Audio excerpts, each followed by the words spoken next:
চীনের প্রাচীন রাজ্য লু 2500 বছর আগে এখানেই বাস করতেন এক মানুষ, যিনি রাজা ছিলেন না, তবুও রাজাদের শিক্ষক হয়েছিলেন। ধন সম্পদ ছিল না, তবু যুগে যুগে কোটি মানুষের চিন্তাধারাকে প্রভাবিত করেছেন। তার নাম কনফুসিয়াস, আর তার কথাগুলো আজও প্রতিধ্বনিত হয় একটি বইয়ে, দ্য অ্যানালেক্টস। এই বই কোনো ধর্মগ্রন্থ নয়, এটা হলো মানুষ হয়ে ওঠার বিজ্ঞান। একজন শিক্ষক আর তার শিষ্যদের প্রশ্ন উত্তরের মধ্যে লুকিয়ে আছে জীবনের সত্য, যা আজও আধুনিক পৃথিবীতে সমান প্রযোজ্য। চীনের লু নামের ছোট্ট রাজ্যে জন্ম নিয়েছিলেন এক নীরব অথচ অসাধারণ মানুষ, কনফুসিয়াস। তার শৈশবটা ছিল খুবই কষ্টের। বাবা মারা যান ছোটবেলায়, আর মা একাই তাকে মানুষ করেন। ছোট কনফুসিয়াস বইপত্র হাতে নিয়ে প্রতিদিন দূর গ্রামের এক বৃদ্ধ শিক্ষকের কাছে যেতেন। তিনি সবসময় বলতেন, আমি জ্ঞানী হতে চাই না, আমি ভালো মানুষ হতে চাই। তখন কেউ বুঝত না এই ছেলেটিই একদিন মানুষকে শেখাবে মানুষ হওয়া কি। বছর কেটে যায়, কনফুসিয়াস বড় হন, রাজদরবারে চাকরি পান। কিন্তু তিনি দেখলেন, যেখানে ক্ষমতা আছে সেখানে অন্যায়ও আছে। রাজারা নিজেদের স্বার্থে সত্যকে বিকিয়ে যায়, সাধারণ মানুষ ভয়ে চুপ থাকে। কনফুসিয়াস ভাবলেন, মানুষ ন্যায়ভ্রষ্ট হচ্ছে কারণ তারা পথ হারিয়ে ফেলেছে। তাদের শেখাতে হবে কিভাবে সৎ, ন্যায়বান ও বিনয়ী হওয়া যায়।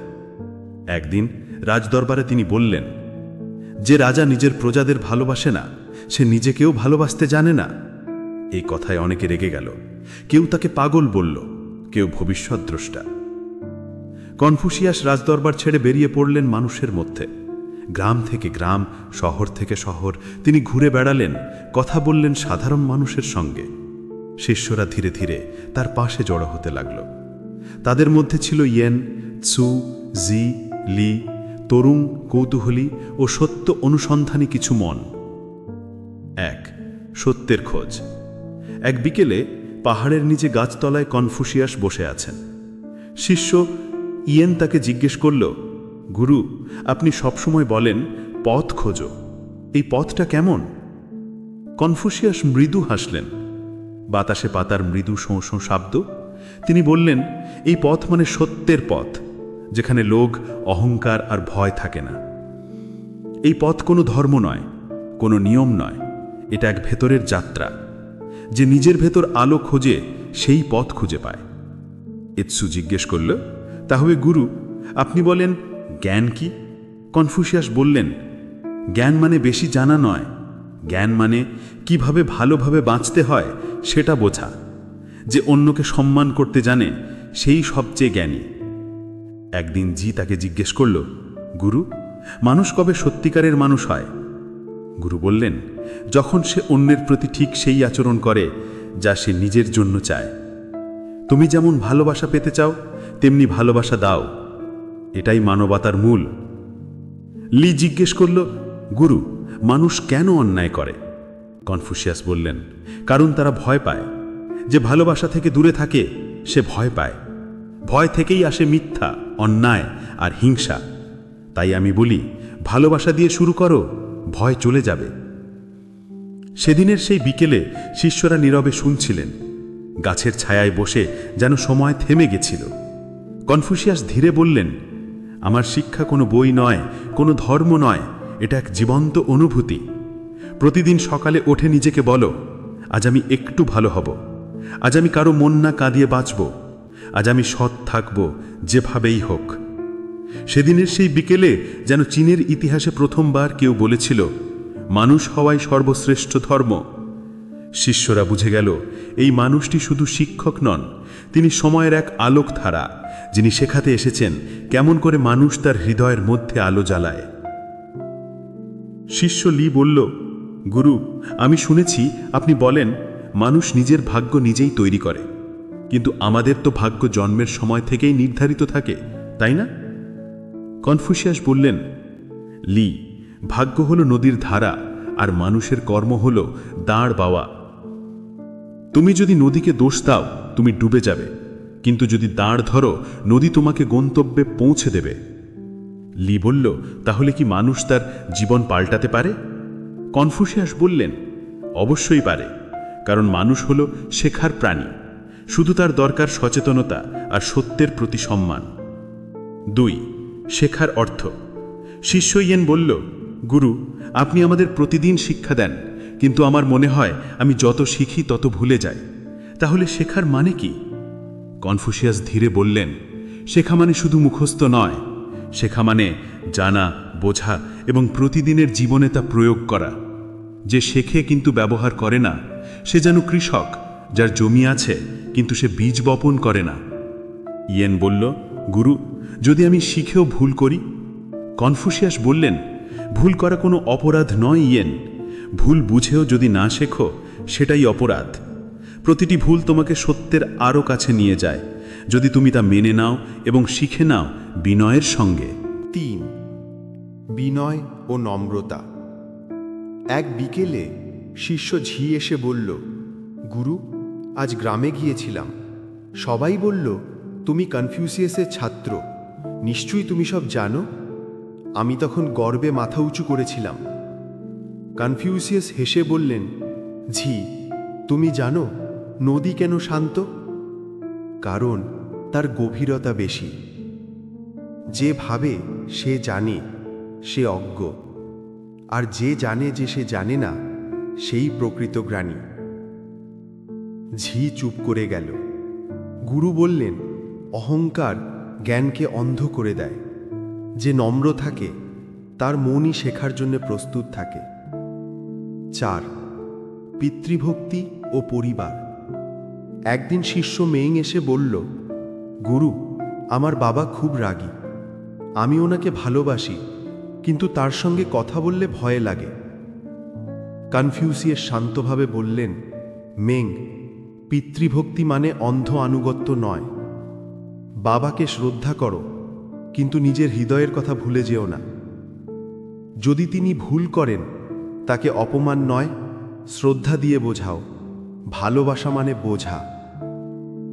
মিং বলল, কিন্তু গুরু, তিনি কখনো শোনেন না।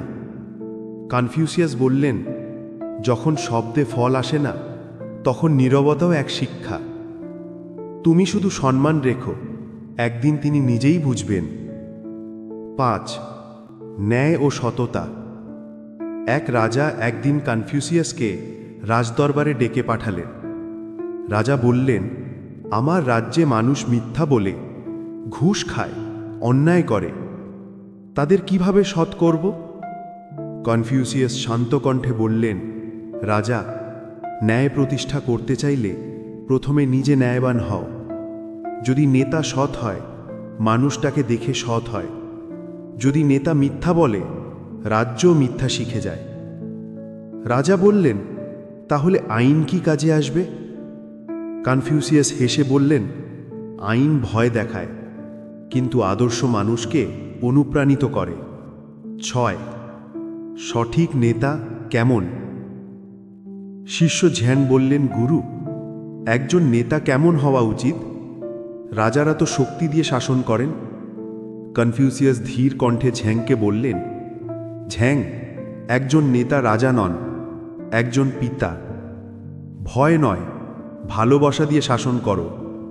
যদি তুমি দয়া দেখাও, মানুষ তোমার জন্য যুদ্ধ করবে, কিন্তু যদি তুমি ভয় দেখাও, তারা তোমার কাছ থেকে পালাবে। ঝ্যাং বলল, তাহলে নেতৃত্ব মানে সহানুভূতি? কনফুসিয়াস বললেন, সহানুভূতি, ন্যায় আর আত্মনিয়ন্ত্রণ। যে নিজেকে শাসন করতে পারে সেই অন্যকে নেতৃত্ব দিতে পারে। 7. দৃঢ়তা ও কোমলতা। একদিন শিষ্য ফ্যান জিজ্ঞেস করল, গুরু, শক্তিশালী মানে কি? আমি কি শক্তিশালী হতে পারবো? কনফুসিয়াস মৃদু হাসলেন, শক্তি মানে অন্যকে ভয় দেখানো নয়, নিজের ভয়কে জয় করা। তিনি বললেন, পানির মতো হও, নরম তবু পাহাড় ভেদ করতে সক্ষম। কোমলতা দুর্বলতা নয়, বরং সেটাই সবচেয়ে বড় শক্তি। 8. মানবতা বা রেন। একদিন সন্ধ্যায় শিষ্যৎসু জিজ্ঞেস করল, গুরু, আপনি প্রায়ই বলেন রেন, এটা আসলে কি? কনফিউসিয়াস শান্ত গলায় বললেন, রেন মানে মানবতা, দয়া, ভালোবাসা। তুমি যেমন আচরণ চাও তেমনই আচরণ করো অন্যের সাথে। এটাই জীবনের সোনালী নিয়ম, দ্য গোল্ডেন রুল। সু আবার জিজ্ঞেস করল, গুরু, মানুষ যদি আমার সাথে খারাপ আচরণ করে? কনফিউসিয়াস উত্তর দিলেন, তাকে আরও খারাপ উত্তর দিও না। তোমার ভালো ব্যবহারই হবে তার শাস্তি, নয় সরল জীবন ও সন্তুষ্টি। এক রাজা একদিন জিজ্ঞেস করলেন, তুমি এত সম্মানিত, তবু এত সাধারণ পোশাক পরে থাকো কেন?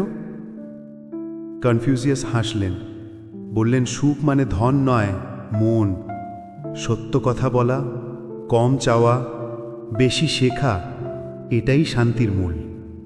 তিনি আরও বললেন, যে বেশি ভোগ করতে চায় সে কখনো শান্ত নয়, আর যে কৃতজ্ঞ হতে শেখে তার জীবনই উৎসব। বছর কেটে গেছে। কনফিউসিয়াসের শিষ্যরা তার কথাগুলো একত্র করল আর জন্ম নিল দি অ্যানালেক্টস, একটি বই যা কেবল নৈতিকতা নয়, একটি সভ্যতার আত্মাকে সংরক্ষণ করেছে। এই বই আমাদের শেখায়, নিজেকে জানো, অন্যকে সম্মান করো, ন্যায় পথে চলো, আর ভালোবাসা ছড়াও। সময় বদলায়, সমাজ বদলায়, কিন্তু সত্য বদলায় না। কনফিউসিয়াসের এই বাণীগুলো আজও আমাদের শেখায়, ভালো মানুষ হওয়া হয়তো এই পৃথিবীর সবচেয়ে বড় অর্জন।